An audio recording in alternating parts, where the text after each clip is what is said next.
పల్నాడు జిల్లా కాచవరం గ్రామ ప్రజలు నిరసనకు దిగారు.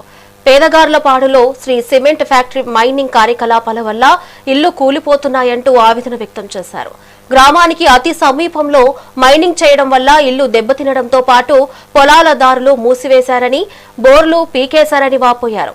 బాధితులకు వేరే ప్రాంతంలో పునరావాసం కల్పించాలన్నారు. అర్హులైన వారికి ఉద్యోగ అవకాశాలు ఇవ్వాలని డిమాండ్ చేస్తూ ఫ్యాక్టరీ మైనింగ్ ప్రాంతం ఎదుట టెంట్ వేసుకుని బైఠాయించారు.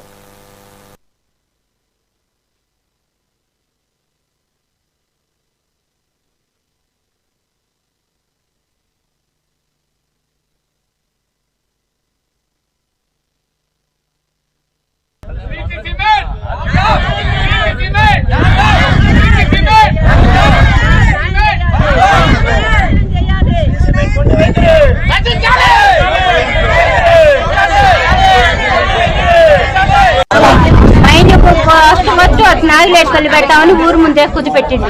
మైనింగ్ తీసుకొచ్చి ఇప్పుడు ఇళ్లలో ఉండాలంటే ఒకటే బాంబులు వెళ్తుంటే ఇల్లు మొత్తం వదులుతున్నాయి. ఇంట్లో ఉండాలంటే భయం పడుతుంది. పొలం ఆ రోజు 13 లక్షలు 14 లక్షలు కొన్నాడు. ఇటు మైనింగ్ పెట్టమన్నారు. నీళ్లు మొత్తం తేడా వచ్చింది. మాకు ఇంట్లో ఉండాలంటే అదురు పుడుతుంది. ముందు 4 ఎకరాలు ఇంటి కొంత పొలం ఉంటే ఇటు రానీడు అంట. పొలానికి గొడ్లు రాని నువ్వు మడుతులు రాని ఊరు చుట్టూ కంచేసిండు. మరి మా పరిస్థితి ఏంటి? ఆ రోజు మీకు ఏ ఇబ్బంది లేదు అటు పెడతామని కొన్నాడు. చెప్పినోడు రాలేదు. వీళ్ళు చెప్పిన లెక్క చేయట్లేదు. కొనేటప్పుడు అన్నమాట ఇప్పుడు అన్నమాట మాట్లాడుతుంది.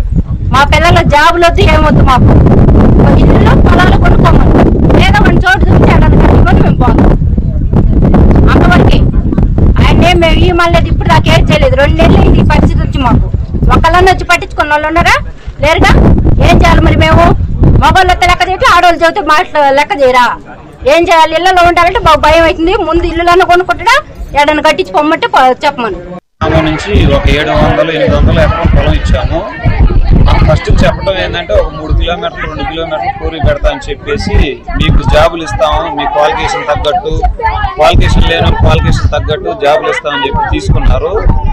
మేము గుడ్డిగా నమ్మి పెద్ద కంపెనీ మన ఏరియాకి వస్తే మన పల్లెటూరులో మన ఏరియా బాగా డెవలప్మెంట్ అయిందని చెప్పి గుడ్డిగా రైతులు ఇచ్చాము.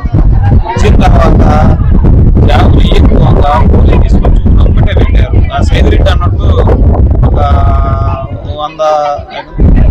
100 మీటర్ల దూరంలో పెట్టారు. ఆ 100 మీటర్ల దూరంలో పెట్టి ప్లాస్టిక్ చేసినప్పుడు ఏమవుతుందంటే ఆ అదురుకి ఊర్లో ఉన్న బెజ్జాలను ఒత్తకపోవటం, మంచినీళ్ళు రాకపోవటం, ఆ ఇళ్ల కిరాట్లు కొట్టడం, ఆ దుమ్మంతా ఇళ్ల మీదకి ఊర్లో జనం మీదకి రావటం, ఆ దుమ్ము డస్ట్ అది మొత్తం రావటం ఒక పెద్ద సమస్య. రెండో సమస్య, ఈ ఊరికి బోరింగ్లు ఉన్నాయండి. ఒక 50 బోరింగ్లు. చిట్టినాడు కంపెనీ అతను పొలం వేసుకొని ఇస్తున్నాడు. వీళ్ళు పొలం వేసుకొని పోగా ఇప్పుడు ఎండలకి ఈ వర్షాలు లేక కాలం లేక ఒక 50 బోరింగ్లు దాకా ఉన్నాయి. 50 బోరింగ్లు వాళ్ళకి ఇబ్బంది లేదు. మొత్తం బోరింగ్లు పీకేశారు. వాళ్ళకి ఇబ్బంది లేకుండా పీకేసి ట్రాన్స్ఫరాలు ఎత్తుతారు, పీకేశారు. రైతుల్ని పొలం వేసుకొని ఇవ్వకుండా అవతల పొలానికి నీళ్లు పెట్టుకొని ఇవ్వకుండా ఇబ్బంది చేస్తున్నారు. రైతులు బాగా ఇబ్బంది. మూడోది జాబులు ఇవ్వాల. ఇన్ని సమస్యలు ఉన్నాయి కాబట్టి ఈ సమస్యల పరిష్కారం కావడానికి మా ఊరు మొత్తం వచ్చేసి ఇంతకుముందు కలెక్టర్ గారు వచ్చినప్పుడు కలెక్టర్ ఎరపతినేని గారు, బ్రహ్మారెడ్డి గారు వీళ్ళందరూ వచ్చినప్పుడు ఆ మీటింగ్ మొత్తానికి పత్రాలు అందించి సమస్య చెప్పాం. సమస్య తీరుస్తానన్నారు కానీ ఎవరైనా తీర్చరు. మేము 2 నెలల నుంచి పోరాటం చేస్తున్నాం. ఆ ఊరికి 100 మీటర్ల దూరంలో మైనింగ్ పెట్టినారు. 100 మీటర్ల దూరంలో మైనింగ్ పెట్టినప్పుడు ఆ రోజు 2014లో ఒక బ్యాటరీ కొనేటప్పుడు పొలం మీ ఊరికి ఉత్తరాన 3 కిలోమీటర్ల దూరంలో మీకు మైనింగ్ పెడతాం, మీ ఊరికి ఏ హాని జరగదు, మీ ఊరికి ఏ ఇబ్బంది జరగదని ఆ రోజు వెంకటేశ్వరరావు గారని మాకు పొలం కొన్న బ్రోకరు ఆయన మాకు ఆ రోజు మాటలు చెప్పిండు. ఆ మాటలు చెబితే మేము ఆ రోజు 3 కిలోమీటర్ల దూరంలో ఉన్నదని పొలం ఇస్తే ఇవాళ ఇల్లు ఊరికి 100 మీటర్ల దూరంలో పెట్టారు. వీళ్ళ కాడికి వచ్చే హెచ్ఆర్ కానీ జిఎం కానీ వాళ్ళు అడిగితే మీరు ఏమన్నా కాగితాలు రాపించుకున్నారా, మీరు ఏమన్నా అగ్రిమెంట్లు రాపించుకున్నారా అన్నారు. అగ్రిమెంట్లు దేనికి రాపిస్తారు? పొలం అమ్మినోడు అగ్రిమెంట్ రాపించుకున్నారా? ఆ రోజు ఏమన్నాడు? ఇంటికి ఒక ఉద్యోగం ఇస్తా అన్నాడు. మీ ఊరికి మేమున్నా మీకు ఏ ఇబ్బంది జరగదు, మీ ఊరు దత్తు తీసుకుంటా అన్నాడు.